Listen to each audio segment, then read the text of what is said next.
7वीं सदी का भारत राजनीतिक रूप से बिखरा हुआ देश था। कन्नौज में प्रतिष्ठान, कश्मीर में चंद्रपीड़ और बंगाल में पाल वंश थे। कोई भी शासक इतना शक्तिशाली नहीं था कि पूरे उत्तर भारत को एक सूत्र में बांध सके। इसी समय पश्चिम में अरबों का उदय हो रहा था। इस्लाम के प्रसार के साथ अरब सेनाएं अपने साम्राज्य का विस्तार कर रही थीं। उनका अगला लक्ष्य था सिंध। कन्नौज की एक रॉयल कोर्ट में एक राजा गहनों से सजे सिंहासन पर बैठा है, जबकि दरबारी और सलाहकार उसके चारों ओर गहन चर्चाएं कर रहे हैं। अरब सेनाएं सिंध पर आक्रमण की योजना बनाते हुए इंडस नदी को पार करने के लिए तैयार हो रही थीं।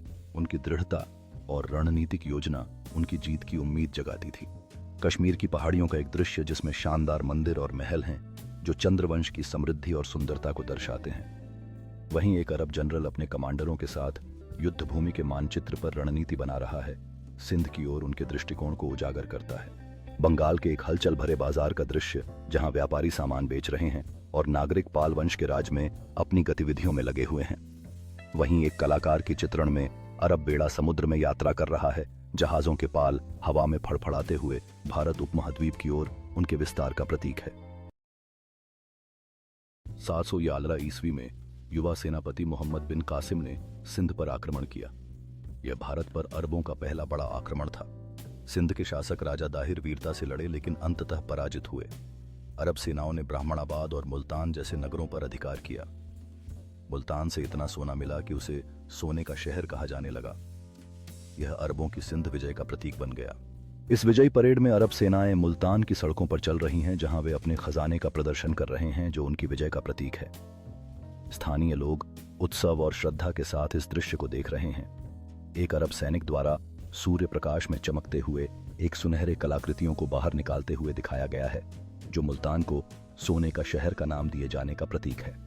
एक जटिल मानचित्र में प्राचीन सिंध के क्षेत्रों को दिखाया गया है, जो मोहम्मद बिन कासिम द्वारा विजय प्राप्त किए गए थे, जिसमें ब्राह्मणाबाद और मुल्तान जैसे प्रमुख शहरों के नाम स्पष्ट रूप से दर्शाए गए हैं।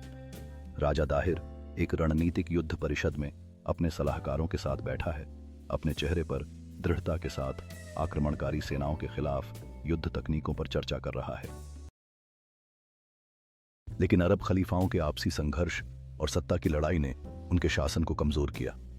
सिंध धीरे धीरे छोटे स्वतंत्र राज्यों में विभाजित हो गया। अरबों के आक्रमण से भारत और इस्लामी जगत के बीच राजनीतिक और सांस्कृतिक संबंधों की शुरुआत हुई। विचारों, व्यापार और ज्ञान का आदान प्रदान हुआ। सिंध विजय भले ही सीमित क्षेत्र की घटना थी, लेकिन इसने भारत और इस्लामी दुनिया के बीच संवाद का नया अध्याय खोला। एक ऐसा अध्याय जिसने इतिहास की धारा को हमेशा के लिए बदल दिया। इस संवाद ने न केवल दोनों संस्कृतियों के बीच की सीमाओं को मिटाया, बल्कि ज्ञान और समझ का एक नया मंच भी प्रदान किया। इस नई समझ ने दोनों संस्कृतियों को एक दूसरे से जोड़ने के साथ ही नए विचारों और नवाचारों को जन्म दिया। इस सांस्कृतिक समागम ने एक ऐसी धारा को जन्म दिया जिसने भारतीय और इस्लामी समाजों के विकास के लिए नए रास्ते खोले। यह बातचीत और व्यापार ने दोनों सभ्यताओं के बीच एक स्थायी विरासत का निर्माण किया, जो इतिहास में अनमोल है। इस ज्ञान के आदान प्रदान ने न केवल विज्ञान और कला में प्रगति को जन्म दिया, बल्कि मानवता की एकजुटता का एक अनूठा उदाहरण भी प्रस्तुत किया।